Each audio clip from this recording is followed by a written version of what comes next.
नमस्कार। आज के इस खास विश्लेषणात्मक सफर में बहुत बहुत स्वागत है। अक्सर ऐसा लगता है ना कि देश का इतिहास तो हमें बिल्कुल रटा हुआ है। खैर, आज इसी बात को एक बहुत ही दिलचस्प नॉलेज चैलेंज के रूप में परखते हैं। आज हम राष्ट्र की एकदम बुनियादी नींव से लेकर आधुनिक विज्ञान की उड़ान तक के सफर को दोहराएंगे। तो चलिए बिना किसी देरी के सीधे सफर में गोता लगाते हैं। शुरुआत करते हैं बिल्कुल पहले कदम से, उस एक ऐतिहासिक पल से जिसने हमारे इतिहास की धारा को हमेशा हमेशा के लिए बदल दिया। सवाल बिल्कुल सीधा है, भारत को स्वतंत्रता कब मिली? विकल्प कुछ इस प्रकार हैं: 26 जनवरी 1950, 15 अगस्त 1947, 2 अक्टूबर 1947 या फिर 26 नवंबर 1949। देखा जाए तो ये सभी तारीखें इतिहास के पन्नों में अपनी एक अलग और बहुत खास जगह रखती हैं, लेकिन हमें आजादी के उस सटीक दिन को चुनना है।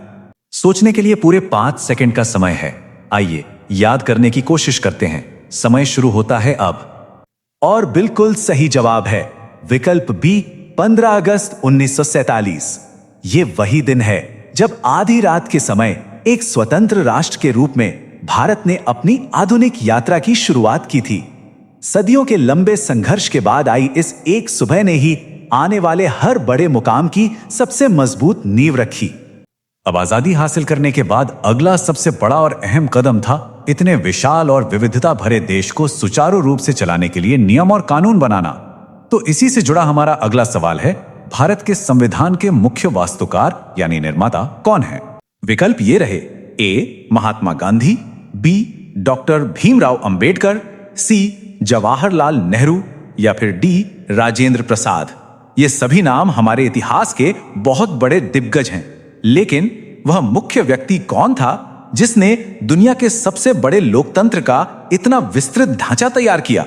एक बार फिर इस चुनौती के लिए पूरे 5 सेकंड का समय है। आइए याददाश्त को थोड़ा टटोलते हैं। तो इसका सही जवाब है विकल्प बी, डॉक्टर भीमराव अंबेडकर। उन्होंने ड्राफ्टिंग कमेटी का नेतृत्व करते हुए दुनिया भर के करीब 60 देशों के संविधानों का बहुत गहराई से अध्ययन किया था।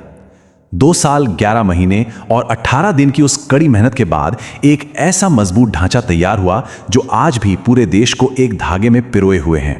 जमीन पर अपने कानूनी और लोकतांत्रिक आधार को मजबूत करने के बाद देश की नजरें सीधे आसमान की तरफ गईं। तो हमारी शुरुआती वैज्ञानिक महत्वाकांक्षाओं से जुड़ा हमारा अगला सवाल है, भारत का पहला उपग्रह यानी सैटेलाइट कौन सा था? अंतरिक्ष कार्यक्रम के इतिहास को दर्शाते हुए विकल्प हैं: ए भास्कर, बी रोहिणी, सी आर्यभट्ट या डी चंद्रयान। वैसे तो ये चारों ही भारत के अंतरिक्ष सफर के बहुत ही शानदार मुकाम रहे हैं, पर इनमें सबसे पहली शुरुआत किस नाम के साथ हुई थी? 5 सेकंड अब शुरू होते हैं। चलिए सोचते हैं कि अंतरिक्ष की उस अनंत यात्रा का पहला कदम क्या था? एकदम सही उत्तर है सी आर्यभट्ट।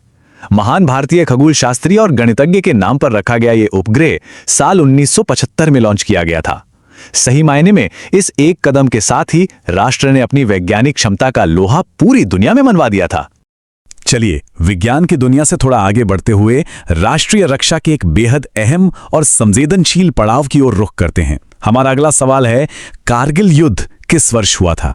ये रहे विकल्प: ए 1995, बी 1998, सी 1999 और डी 2001।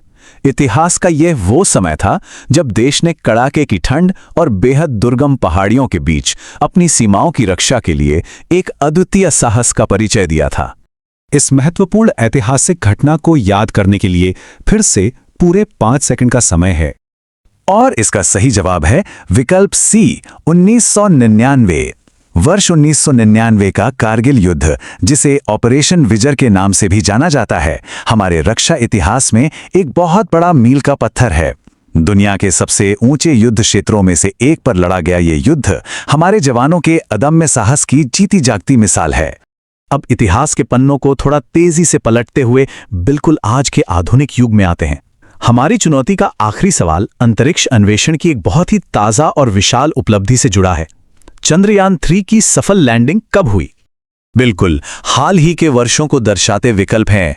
ए 2021, बी 2022, सी 2023 और डी 2024। यह सवाल असल में इस बात की परख करेगा कि इस दशक की सबसे बड़ी घटनाओं पर हमारी पकड़ कितनी मजबूत है। चुनौती के इस आखिरी पड़ाव पर पूरे 5 सेकंड हैं। आइए इस शानदार आधुनिक उपलब्धि के वर्ष को चुनें। सही उत्तर है सी 2023। जी हां, इसी साल चंद्रमा के दक्षिणी ध्रुव पर सफलतापूर्वक उतरने वाला भारत दुनिया का पहला देश बना। इस ऐतिहासिक लैंडिंग के साथ विज्ञान के क्षेत्र में एक नया इतिहास रचा गया और पूरी दुनिया ने इस तकनीकी ताकत को सलाम किया। अब अगर इन सभी बिखरे हुए सवालों को एक साथ जोड़कर देखा जाए तो एक बहुत ही अद्भुत कहानी उभर कर सामने आती है। 1947 में आजादी से शुरुआत, फिर डॉक्टर अंबेडकर के नेतृत्व में एक मजबूत संविधान का निर्माण, उसके बाद आर्यभट्ट के रूप में अंतरिक्ष में पहला कदम, 1999 के कारगिल युद्ध में अदम्य साहस और 2023 में चंद्रयान 3 की वो बेमिसाल सफलता। ये महज कुछ तारीखें नहीं हैं, ये दशकों के संघर्ष, दृढ़ संकल्प और निरंतर आगे बढ़ने की एक अविश्वसनीय कहानी है।